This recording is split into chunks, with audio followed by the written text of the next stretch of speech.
Good morning, everybody. This is Diggs. It's another 100 plus degrees day out here in the Pacific Northwest. I am melting my ass off, even with the air conditioner on. But today we are going to be talking about what you should be farming this week. We're going to be talking about the silver rimmed spectacles, kind of what version is good, whether you want one or whether you want multiple. We'll talk about the sword of light. We'll talk about what your priority should be and where you should be focusing this week. Let's go ahead and dig in.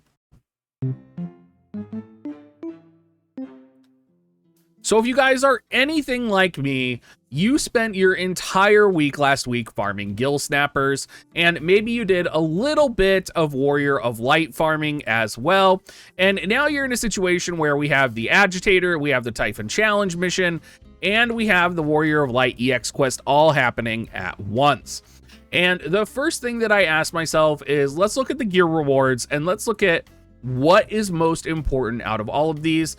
The Typhon challenge mission does have a difficulty level to it that some players may not be able to access.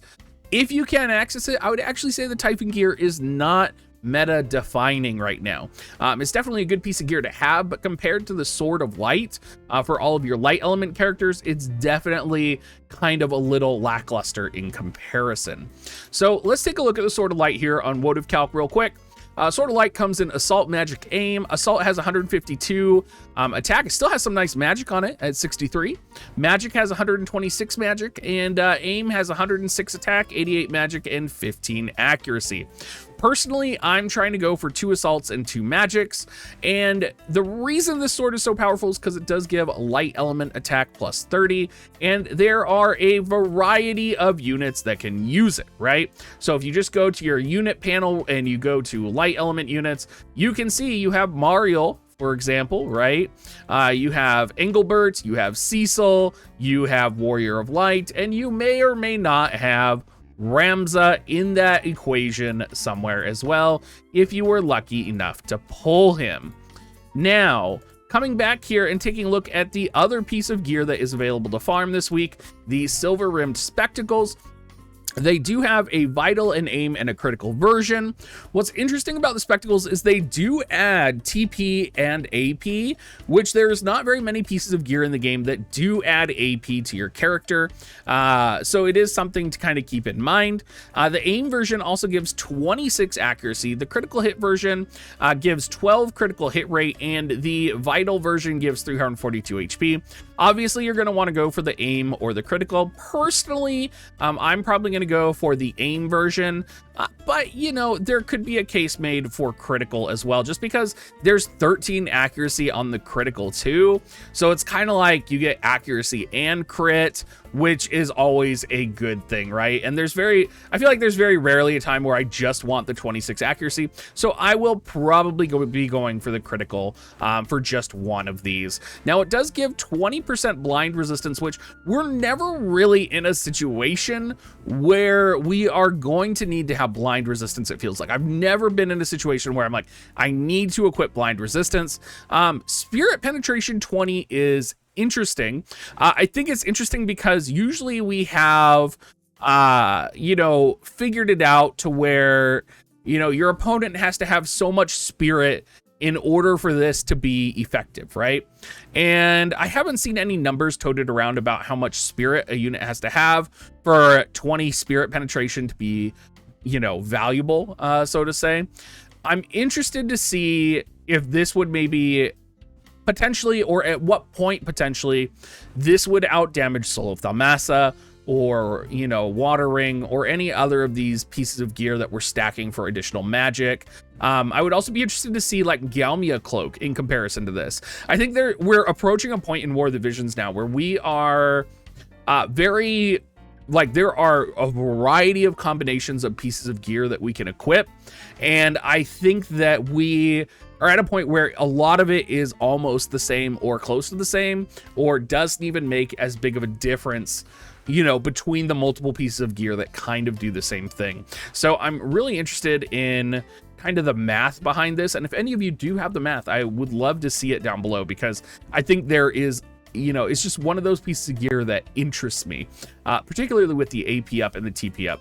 I'll probably get 1+5. For me, this is not a farm 5 of them type of event for me.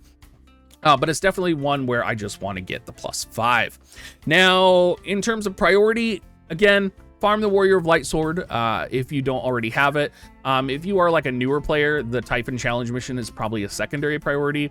And of course, if you are a newer player and you are like, you know, you're like, oh, I should farm the Sword of Light, but you don't have a Golden Blade yet, go farm a Golden Blade. If you like, a Golden Blade Greatsword is so like, it's just one of those bread and butter pieces of equipment, which it's available for 4 more days. You can go and get it and just go bust it out, right?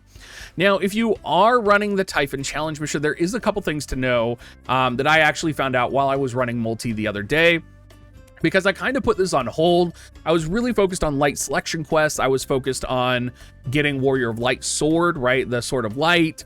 And I was focused on farming Gil last week. So this was not a priority for me probably until about yesterday. And I was running multi with a lot of other players. And a couple of things that I learned is that you don't want to bring Little Leela. It is a more difficult, brutal multi, especially if you're picking up pugs in it. Don't bring missile units. Don't bring units that are kind of half-ass.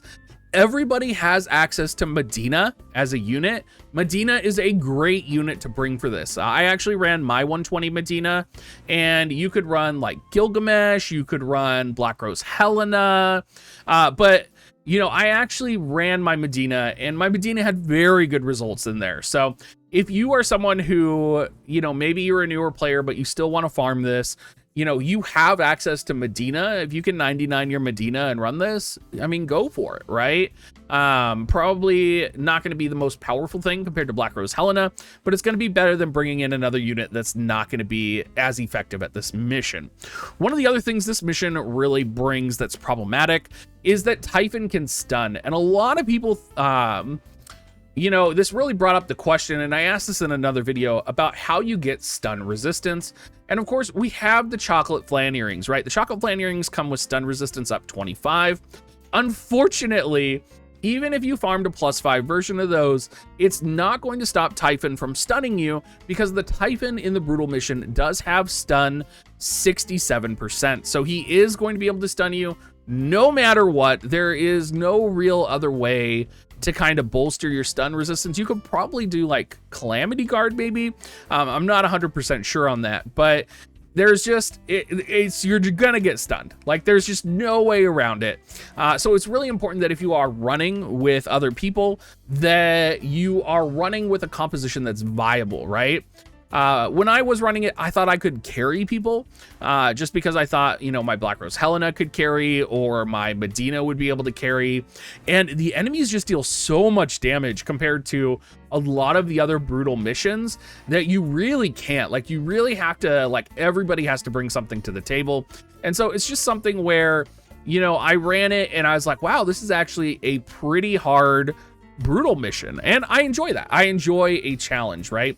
Even on my solo mission, I found it to be difficult. I just ran an entire ice composition here, and I still found it at times difficult to actually clear it. Not clear it, but like clear it quickly, I should say. Or I would have a situation where a unit would die. So there's just, it's just a messy one. And for me, like, the piece of gear isn't super incredible. It's not worth farming multiple +5s for me if it's like a subpar piece of gear and it's not entirely unique or powerful to me.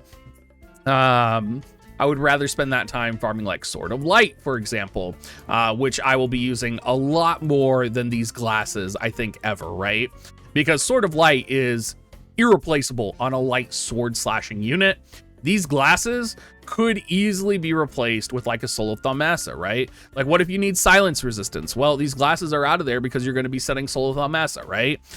What if you need like Magic Up, right? What if the enemy has no spirit, which is quite often the case? Or what if you're running a unit like Black Rose Helena, which can lower the opponent's spirit, so the opponent has 0 spirit. Suddenly that spirit penetration is, or that spirit, I said sparrow. Spirit penetration is going to be doing nothing, right? Because spirit penetration does nothing if your opponent has 0 spirit.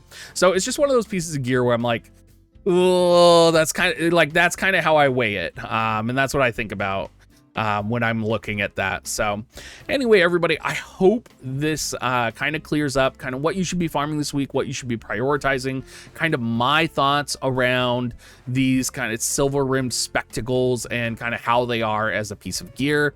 TLDR, go farm the light sword. We all need like 4 light swords. Go farm a 5th light sword. Just make yourself happy. We don't even have a 5th light sword wielding unit yet. Don't worry. Don't worry, it's coming in the near future. Anyway, thank you so much for watching, you guys. As always, have a great rest of your day. I am going to continue melting in the Pacific Northwest right now. Hopefully I'll see you guys on stream later tonight. And yeah, hope you guys have a good rest of your weekend. Bye-bye.